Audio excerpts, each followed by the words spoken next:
बिस्मिल्लाहिर्रहमानिर्रहीम। अस्सलामुअलैकुम। Welcome to my channel Sabir Shafiq. आज न्यू टॉपिक के साथ एक्सेल पे मैं आपको इन्फोग्राफिक्स की कंडीशंस के बारे में बताऊंगा कि हम एक्सेल के अंदर इन्फोग्राफिक्स का यूज़ कैसे कर सकते हैं। तो सबसे पहले आप हमारे चैनल को सब्सक्राइब कीजिए और साथ ही बेल आइकन पे क्लिक कीजिए ताकि हमारी जो भी वीडियो अपडेट हो सबसे पहले उसकी नोटिफिकेशन आप तक पहुँचे। तो स्टार्ट करते हैं अपना टॉपिक। आज जो हमारा टॉपिक है वो है इन्फोग्राफिक मैन एंड वुमेन, यानी कि हम एक दो सिंबल्स या ऐड करेंगे। एक हम मैन के लिए वर्किंग करेंगे और एक हम वुमेन के लिए वर्किंग करेंगे और उसी को हम जनरेट करते हुए यहाँ पर एक इन्फोग्राफिक हम बनाएंगे। तो इसके लिए सबसे पहले तो मैं यहाँ पर अपना डाटा बना लेता हूँ कि जो मुझे डाटा की रिक्वायर्ड होगी। तो उसके लिए मैं यहाँ पर क्या काम करता हूँ, सबसे पहले तो मैं इन सेल्स को मर्ज कर लेता हूं और यहाँ पर हेडिंग डालता हूँ इन्फॉर्मेशन। तो यहाँ पर आप कोई भी हेडिंग डाल सकते हैं इन्फॉर्मेशन के लिए। और नीचे मैं यहाँ पर राइट कर लूँगा मैन और उसके बाद नीचे मैं ऐड कर लूँगा यहाँ पर वुमेन। और इसी के नीचे यहाँ पर मैं ऐड कर लेता हूँ, जैसे कि यहाँ पर मैं 80% ऐड कर लेता हूँ और यहाँ पर मैं कर लेता हूँ 30%। और इन दोनों को सेलेक्ट करके अलाइनमेंट सेंट्राइज पे ले जाता हूँ। और उसके बाद यहाँ पर मैं क्या काम करूँगा, इनको हम थोड़ा सा फॉर्मेट के अंदर सेट कर लेते हैं। यहाँ पर इनको मैं यहाँ से बॉर्डर अप्लाई कर देता हूँ और यहाँ से जो भी आपको फॉर्मेटिंग देनी है, जिस कलर्स की आपको देनी है, तो आप यहाँ पर वैसे ही सेलेक्ट कर लीजिएगा। और इसके बाद अब हम क्या करेंगे, नीचे फॉर्मूला लगाएंगे इक्वल। सिंपल आपने यहाँ पर लिखना है 1 माइनस कर देना है आप अपने परसेंट वाले सेल से, जो आपका ऊपर वाला सेल होगा और इसको आप करेंगे एंटर। उसके बाद आपने यहाँ पर इक्वल लगाना है और 1 माइनस कर देना है आपने इस वाले सेल से और इसको आप करेंगे एंटर। तो यानी कि जैसे आप यहाँ पर परसेंटेज इंक्रीज करते हैं तो नीचे वाली परसेंटेज ऑटोमेटिकली डिक्रीज होती जाएगी इस तरीके से। तो अभी मैं यहाँ पर इसको 80% के ऊपर सेट करता हूँ। अब मैं क्या काम करूँगा, इन दोनों सेल्स को सेलेक्ट कर लेता हूँ यहाँ पर और इनको मैं यहाँ से एक चार्ट बनाऊँगा। तो मैं इंसर्ट पे जाऊँगा। इंसर्ट पे मेरे पास ऑप्शन आएगा यहाँ पर 2D चार्ट्स के ऑप्शन है। तो यहाँ से आप सेकंड चार्ट क्लिक करेंगे, स्टेक कॉलम। इनको आपने सेलेक्ट कर लेना है यहाँ से। और सेलेक्ट करने के बाद यहाँ से आपने क्या काम करना है, इनके साथ आपने सबसे पहले तो यहाँ से स्विच ऑफ पे क्लिक कर देना ताकि इस तरीके से मुझे नज़र आए। और यहाँ से मैं इनका साइज़ थोड़ा सा कम कर देता हूँ और राइट क्लिक करता हूँ। थोड़ी सी इसकी जो लेंथ है उसको मैं फिक्स कर देता हूँ ऊपर तक, राइट क्लिक करके फॉर्मेट एक्सेस। और मैक्सिमम प्रॉपर्टीज़ को मैं यहाँ पर 1 कर दूंगा। तो देखिए इस तरीके से ये कंप्लीट हमारे पास जो जिसकी रेंज होगी वो ऊपर तक चली जाएगी। अब हम यहाँ पर क्या काम करते हैं, इसकी जो रेंज है उसको हम सेट करते हैं। तो पहले तो मैं ये जो जितने एक्स्ट्रा ऑर्डिनरी मुझे चीज़ें नज़र आ रही इनको मैं यहाँ से ख़त्म कर दूँगा, चेक हटा दूँगा यहाँ से, चार्ट टाइटल भी और डेट लाइन्स भी। अब इसकी जो लेंथ यानी कि जिसकी विड्थ है वो बढ़ानी है। तो मैं यहाँ राइट क्लिक कर लेता हूँ, फॉर्मेट डाटा सीरीज़ के अंदर चला जाता हूँ और यहाँ से मैं क्या काम करूँगा, जो हमारे पास ऑप्शन आ रहा है गैप विड्थ, इसे मैं यहाँ से कर देता हूँ 0 के ऊपर मैं अप्लाई कर दूँ ताकि मेरा जो चार्ट का जो फंक्शन होगा वो इस तरीके से थोड़ा सा स्ट्रेच होता हुआ नज़र आए। अब उसके बाद मुझे यहाँ पर क्या काम करना है, यहाँ पर सबसे पहले तो मैं इसको सेट कर लेता हूँ। यहाँ पर अपनी कंडीशन के लिहाज से मैं यहाँ पर एडजस्ट कर लूँगा इसको भी। और उसके बाद यहाँ पर मैं क्या काम करता हूँ, इसकी मैं कॉपी निकाल लेता हूँ यहाँ से। इसको मैं Ctrl+C से कॉपी करता हूँ और यहाँ पर मैं Ctrl+V के साथ पेस्ट कर दूँगा। तो अब यहाँ मैंने कॉपी क्यों निकाली है, क्योंकि मुझे 2 कंडीशन बनानी है, तो इसलिए मैंने इसकी कॉपी निकाल ली। अब यहाँ मुझे कॉपी निकालने का फ़ायदा ये होगा, नहीं तो आप अलग से भी दोबारा बना सकते हैं, लेकिन उसके लिए वर्किंग ज़्यादा करनी पड़ेगी। जैसे मैंने अभी आपको इसमें तमाम वर्किंग करके दिखाई है, तो वही सेम आपको यहाँ करनी पड़ेगी। तो आपने क्या काम करना है, इस वाले चार्ट को सिलेक्ट रखना है और यहाँ से आपने आउटलाइन से आपने क्लिक करके इसको यहाँ पर इस तरीके से ड्रैग कर दें ताकि वो इसका अपोजिट जितने यानी हमने जो भी इसको परसेंट दिए हुए उस हिसाब से सेट हो जाए यहाँ पर। अब यहाँ पर हम क्या काम कर लेते हैं, इसके साथ थोड़ा हम पहले तो हम अपने जो चार्ट है इसको हम यहाँ से व्यू में जाकर एक ब्लैंक पेज की सूरत में हम इसको यहाँ पर कर देंगे ताकि आपके पास इस तरीके से एक ब्लैंक पेज शो हो जाए। अब यहाँ हम क्या करते हैं, फॉर्मेट पे जाते हैं, यहाँ से हम इसका जो शेप है वो हम यहाँ से क्लोज कर देंगे, नो शेप। और इसके बाद यहाँ से इसकी आउटलाइन है, इसको भी हम यहाँ से बंद कर देंगे। और इसके साथ भी हम यही काम करेंगे, यहाँ पर इसका जो शेप फिल होगा वो हम यहाँ से नो फिल कर देंगे। और जो इसकी आउटलाइन है वो भी हम यहाँ से इसको इस तरीके से बंद कर देंगे। अब इसके बाद हम क्या काम करते हैं, यहाँ पर इसके साथ हम यहाँ पर जो फिलिंग ऑप्शन है इसको हम कर देंगे यहाँ पर वाइट कर देते हैं, वाइट फंक्शन। और वाइट फंक्शन बल्कि हम इसको कर देते हैं यहाँ से नो फिल कर देते हैं। और इसके बाद इसको भी हम यहाँ सेलेक्ट करते हैं, इसको भी हम यहाँ से नो फिल कर देते हैं यहाँ से। और अब यहाँ हम कलर सेलेक्टिव चॉइस कर लेते हैं कि हमारे पास 2 डिफरेंट कलर सेलेक्टिव होने चाहिए। जैसे मैंने यहाँ पर ग्रीन कलर सेलेक्ट कर लिया एक, और यहाँ पर मैं सेलेक्ट कर लेता हूँ कोई भी कलर आप सेलेक्ट कर सकते हैं। जैसे मैंने यहाँ पर एक ग्रीन और पिंक का कॉम्बिनेशन सेलेक्ट किया है। अब यहाँ हम मज़ीद वर्किंग इसके अंदर क्या करेंगे, तो इसके लिए मुझे पावर पॉइंट ऑन करना होगा। तो यहाँ से मैं पावर पॉइंट ऑन कर लेता हूँ। पावर पॉइंट ऑन करने के बाद ब्लैंक स्क्रीन में चला जाऊँगा और यहाँ से मैं पहले जो हमारे पास बाय डिफ़ॉल्ट जो टेक्स्ट आ रहा होगा, इन टेक्स्ट बॉक्स को मैं यहाँ से रिप्लेस कर लेता हूँ। और इंसर्ट पे जाकर एक शेप्स में यहाँ पर ड्रॉ करता हूँ, यहाँ पर रेक्टेंगल शेप ड्रॉ करूँगा यहाँ पर इस तरीके से। और रेक्टेंगल शेप का जो भी हमें कलर्स का जो फिलअप चाहिए वो हम यहाँ से सेट कर लेंगे। अभी तो फ़िलहाल मैं यहाँ से इसकी आउटलाइन को रिमूव कर रहा हूँ। अब यहाँ पर हम क्या काम करते हैं, एक इंसर्ट पे जाएंगे और यहाँ से एक टेक्स्ट बॉक्स हम ड्रॉ करते हैं यहाँ पर।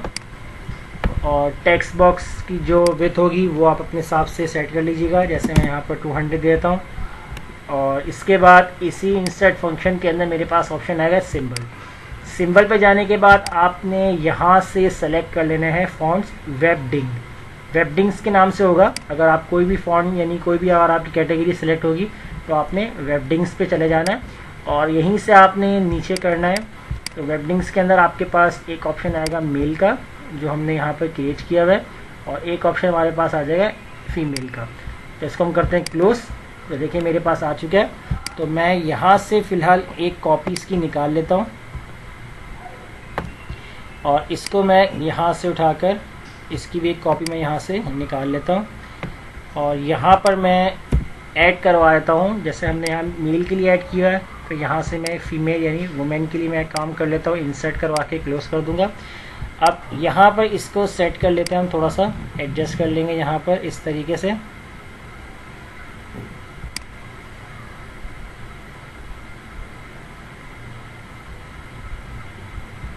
अब यहाँ पर हमने इनको इस तरीके से ही सेलेक्ट रखना है और यहाँ से भी हमने इसको एडजस्ट कर लेना है, मेल एंड फीमेल दोनों को इस तरीके से आप एडजस्ट कर लेंगे। अब उसके बाद आपने यहाँ पर क्या काम करना है, इन दोनों ऑब्जेक्ट को सिलेक्ट करना है। तो इसके लिए आप यहाँ पर अगर आप डायरेक्टली सिलेक्ट कर सकते हैं तो इजीली कर लें। अगर प्रॉब्लम आ रही होगी तो इसमें तो आप यहाँ से इस सेलेक्ट फंक्शन में जाकर सिलेक्शन पेन की मदद से आप ये काम कर सकते हैं। अब यहाँ से आप देखें आइस क्लोज करके जो भी आपका ऑब्जेक्ट जिसके वर्किंग करनी है, तो जैसे मेरे ये 2 ऑब्जेक्ट हैं आप चेक कर सकते हैं, हाइट जो कर सकते हैं इसकी आइस क्लोज ओपन करके। तो कंट्रोल के साथ आप इन दोनों को सेलेक्ट कर लें। अब पहले तो मैं इनके साथ वर्किंग कर लेता हूँ। फॉर्मेट पे जाकर यहाँ से जो मुझे ऑप्शन सेलेक्ट करना है शेप, मर्ज शेप वाले ऑप्शन को, तो मैं यहाँ से इनको कर दूंगा कंबाइन। कंबाइन हम यूज़ कर सकते हैं और इंटरसेक्ट भी आप यूज़ कर सकते हैं। तो मैं यहाँ से इंटरसेक्ट सिलेक्शन उठा लेता हूँ और यहाँ से इसकी आउटलाइन को मैं रखूँगा यहाँ से ग्रीन और शेप फिल को मैं यहाँ से कर दूँगा यहाँ से नो। इस तरीके सेट हो जाएगा। अब इसी तरह मैं यहाँ पर इसके साथ भी यही काम करूँगा।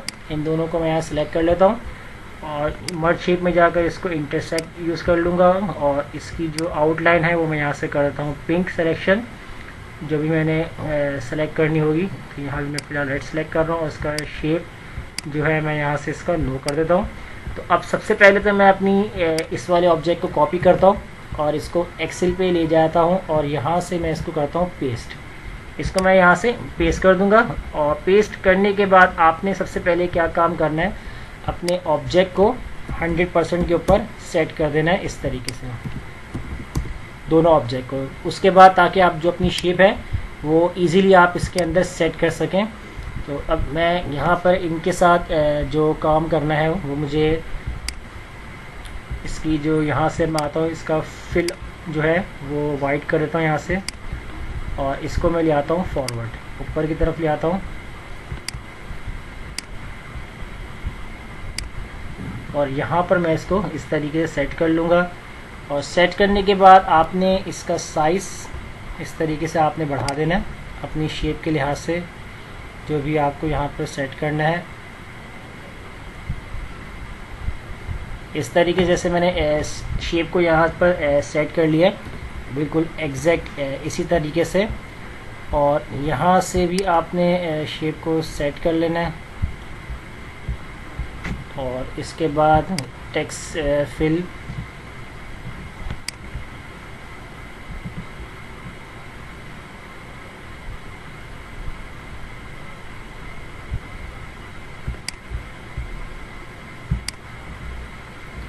ये आउटलाइन इस तरीके से आ रही है यहाँ पर, इसको हम थोड़ा सेट कर लेते हैं यहाँ पर। तो यहाँ पर इसको जो है यहाँ पर ये चीज़ प्रॉब्लम करेगी, तो मैं अगेन चले जाता हूँ पावर पॉइंट में। तो इंटरसेक्ट यहाँ मैंने जो अप्लाई किया था, तो वो इंटरसेक्ट की जगह जो है मैं यहाँ पर इनको मैं कंट्रोल Z से बैकवर्ड कर लेता हूँ। और इन दोनों को मैं यहाँ से अप्लाई कर लेता हूँ, मर्ज वाले सेक्शन को यूज़ कर लेता हूँ, क्योंकि मुझे इसका फिल वाइट ऑफ रखना है और ऑन रखना है मुझे, तो मुझे इसकी नीड है। तो मैं यहाँ से शेप फिल को जाके यहाँ से कंबाइन कर दूंगा यहाँ से। और अब यहाँ से मैं जो इसका फिल है वो करूँगा यहाँ से नो, और इसकी जो आउटलाइन है वो मैं यहाँ से कर दूँगा ग्रीन। और सेम मुझे वर्किंग इसके साथ भी करनी है। इन दोनों को सेलेक्ट करके यहाँ से मर्ज शेप में जाके कंबाइन कर दूँगा। और आउटलाइन में इसकी यहाँ पर रखूँगा पिंक कलर आउटलाइन, और यहाँ से फिल मैं इसका करता हूँ नो कर देता हूँ। अब यहाँ से अगर आप उसको फिल वाइट रखना है वो हम वहाँ भी चेंज कर सकते हैं। यहाँ पर कॉपी करें इसको, और इसको अब आप ले जाएंगे एक्सेल के ऊपर, और अब आपने यहाँ पर इसको सेट करना है। तो यहाँ से इसको तो मैं पहले टॉप पर ले जाता हूँ, इसको मैं फॉरवर्ड ब्रिंग टू फ्रंट कर लेता हूँ। और ब्रिंग टू फ्रंट करने के बाद यहाँ पर ये इस तरीके से एडजस्ट होगा। अब फिल कलर इसका हम इसका वाइट रख देते हैं यहाँ पर। अब देखें ये कुछ इस तरीके से शेप आपके पास शो हो जाएगी। अब जो भी आपने इसके अंदर वर्किंग करनी है, तो ये अब अपने उस हिसाब से यहाँ पर आप वर्किंग कर सकते हैं।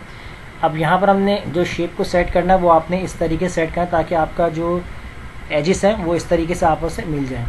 तो अब मैं यहाँ पर इसको साइज़ बढ़ा लेता हूँ,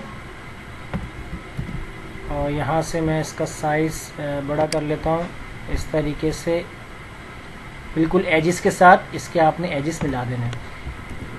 और इसी के साथ अब मुझे यहाँ पर जो हमारा सेकंड शेप है उसके साथ भी हमें यही काम करना है। तो मैं यहाँ से इसको कॉपी कर लेता हूँ, और यहाँ पर मैं पेस्ट कर देता हूँ। और पेस्ट करने के बाद इस शेप को भी मैं यहाँ से इसका जो फिल है वो यहाँ से मैं इसका ऑन करता हूँ वाइट कलर में। तो अब देखें, अब ये आपके पास एक प्रॉपरली इस तरीके सेट हो गया। तो इसके साथ भी आपने यही काम करना है।